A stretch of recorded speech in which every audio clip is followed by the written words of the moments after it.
So Ezra Chiloba, the Communications Authority Director General, has been dismissed. Was suspended last night, like the Canwera where people were being sacked over the radio. He was chased like a rat on the highway. Ezra Chiloba. I need us to let's study this correlation between and how chicks are able to influence your collective opinion and public opinion. Why are you chimpanzees? Why are you chimpanzees so easily influenced by chicks? Because you remember when Chiloba was stealing the elections and poisoning our democracy at Bomas in 2017. The way that we were distracted, or the country was distracted when a random hoodrat started fasting for him, calling him Chilobe. Fast forward to 2022, the same hungry pack of hoodrats was thirsting over Sakaja and now calling him Dimples, blah blah blah. Now these thirsty hoodrats have contributed in bad governance in the country, because you have been distracted from the key issues, from the pertinent issues, and then you are now carried away, swayed by sexual connotations, by thirsty hoodrats. Now, for how long will you chimpanzees be carried away or be influenced by your chicks, that now chicks are going to make you make Chilobe or Dimples as a national agenda? You people are crazy. I'm seeing the whatever the reason that Chiloba has been sacked, nobody has sympathy for him. I mean, this is somebody who stole our elections. He was paid there by Jomo Geshaga to steal our elections. Nobody has any sympathy for him. In fact, he should be leaving Communications Authority, going to jail. And now he's been sacked by Mary Wamboi. Mary Wamboi is a tenderpreneur, numero uno. These are the people who have a lot of money. They cannot tell you how they got that money. They are not inventors. They are not industrialists. They are not agriculturalists. They are not exporters of repute. This is a story of Kenya, that police uniforms, which apparently she supplies, and military uniforms, they could be sourced locally. They could create jobs for local tailors. They could spur the revival of the textile industry. But no, we have to get stuff from China. We have to build another economy.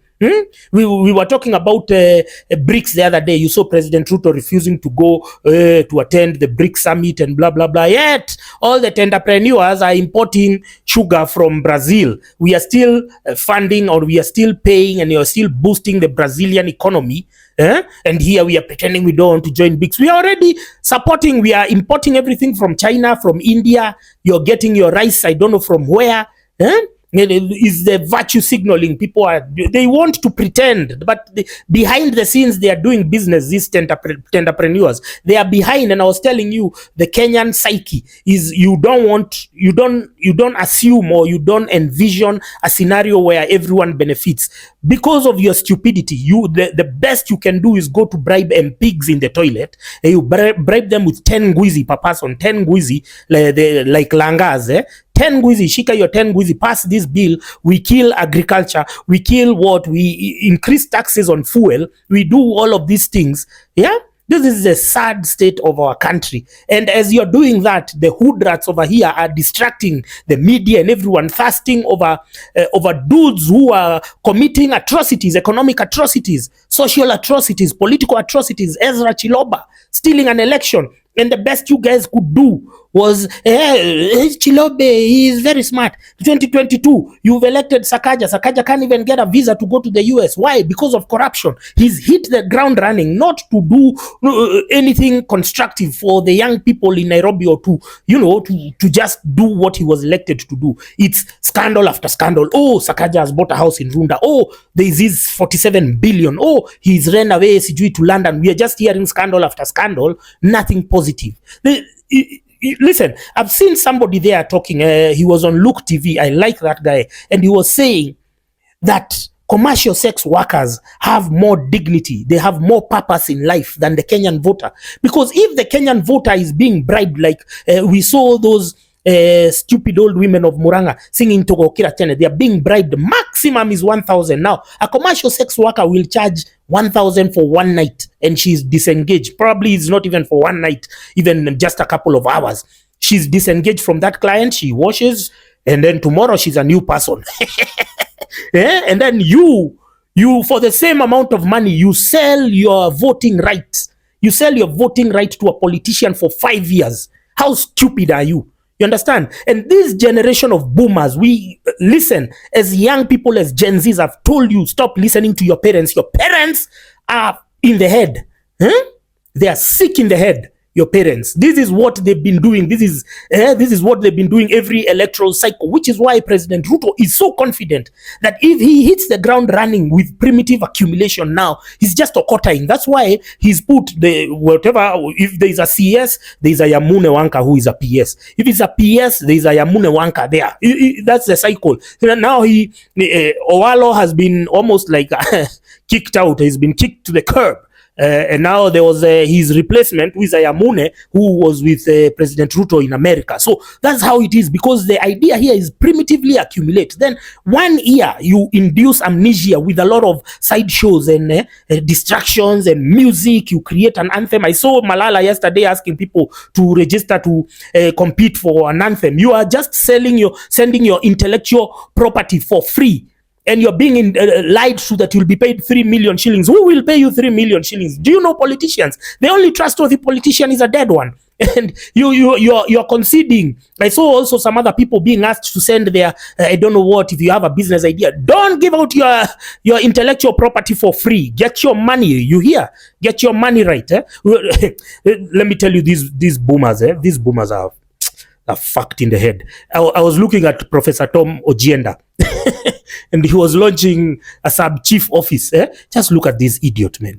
I'm telling you, I thought the Moi era was gone, like I don't know how many years. It hasn't gone anywhere. We are still here. Just look at this idiot.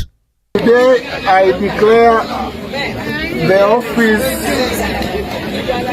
of the Assistant Chief at Chego, the sublocation, officially. And we are going to have new administrative units gazetted in 2 weeks. So that by the time His Excellency the President visits this region, which is in about 3 weeks, a lot will have been done and you can see real changes. You've seen he's opening the